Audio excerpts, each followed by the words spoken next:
do want to ask you about MJF because you're a big fan of MJF. You've sung his praises in the podcast many times, but I'm curious what you think about where he is now because he was last year he was very hot. Then he went away after the shoot promo in inverted commas.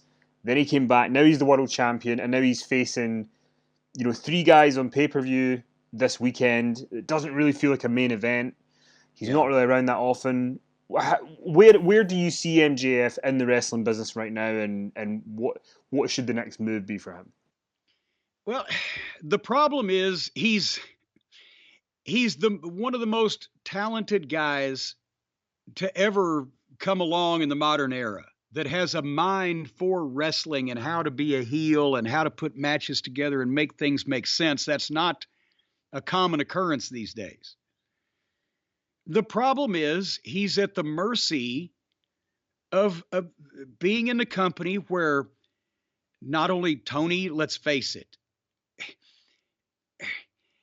yes, AEW fans wanted this company to succeed from the start because they were mad at the WWE. They didn't like the product. They hate Vince, whatever the case. They love this cosplay style of wrestling, but only the blind can say that Tony's booking from the start has made really any sense. Every once in a while, the top guys, especially when MJF was interacting with CM Punk, that was gold because they just do what they want. They set their shit up. But unfortunately, I don't think MJF has got to the point now where he can put his foot down as much as he ought to be able to. And that's the problem. MJF wins the title. Who have been his challengers? Who are his challengers? He doesn't want to work with Jericho again. Jericho nearly sapped all of his over the first time because Jericho is a oversapper. He'll sap all of your over away from you and you'll be left under. And I'm sure he doesn't want to work with Plummer, Moxley. Good God. And Moxley would sell nothing and bury MJF like he does everybody else, doesn't have his garbage matches. The whole four pillars thing is because Tony's a Japanese wrestling nerd and they had four pillars, so he's going to have four pillars. And they determined who the four pillars were at the start of the company. Well, one of the pillars has been a massive stone column worthy of the Druids construction, MJF. And the other three have been pogo sticks. And what's happened now is if they had taken the time that they had, because if you've watched Darby Allin, he actually came out of his shell about a month or 6 weeks ago when they started building this thing and did a great promo and has done some other promos that are very good, had people behind him. He's got that weird charisma. I think he's a idiot. In real life, I think he's a idiot. He tries to kill himself for no money, for no reason, just because I don't know. He slept in his car before the pay-per-view because he wanted to remember how it was before he got his contract. Take a picture and sleep in the Hilton. You're making money. But anyway, the downtrodden goth kids or whatever is the matter with these kids these days, they like that. So I admit Darby Allin is an attraction. And even though he's reckless, he's only reckless with himself. It doesn't look like he hurts anybody else. And he does the better than everybody else.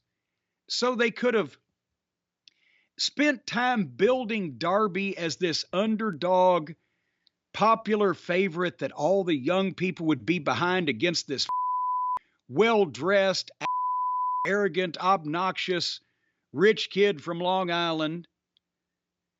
And you got the skateboarding kid that sleeps in his car against the guy in the Burberry scarf. It's Flair and Dusty. And instead, they've muddled it up by trying to shoehorn. Sammy Guevara's not ready. And to be in a single position in a main event, the way he's been presented, he was a babyface. Then when they figured out that they really didn't like him in real life because of his slappable face and his bitchy girlfriend, then he becomes a heel. But then they feel sorry for him because he's Jericho's flunky, so they start cheering for him again. His promos, half of them are babyface, half of them are heel. They don't know what the And then Jungle Boy.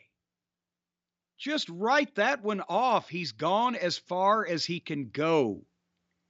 He's a good underdog babyface that can sell, and he can have a good match with a veteran to lead him and keep him from doing all the gymnastics and the aggressive parkour.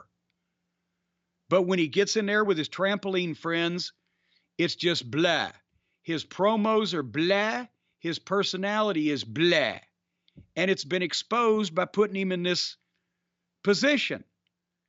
So what they've done is Tony, by trying to shoehorn in what he figured was going to happen 4 years ago now, and not paying any attention to what's happening now, with Darby getting over, Sammy being and Jungle Boy being a failed project at this point, he still goes with it, and that hurts MJF's reign because he's in a world title match in the main event, a match that people don't really give a shit about, and would rather probably see Darby on his own go for it because they may do an upset there. But this is just a mess.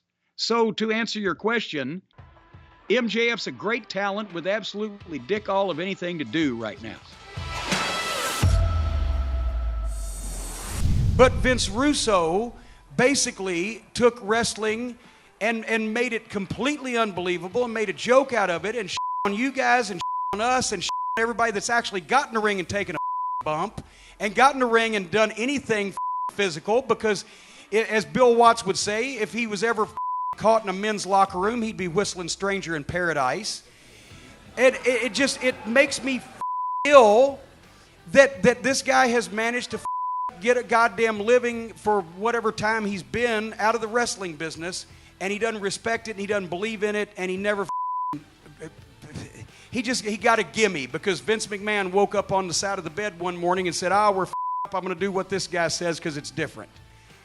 And I'm sorry, but as Jerry Jarrett said, he considers success in pro wrestling as not a hot run, but longevity. And as far as longevity, Vince Russo ain't done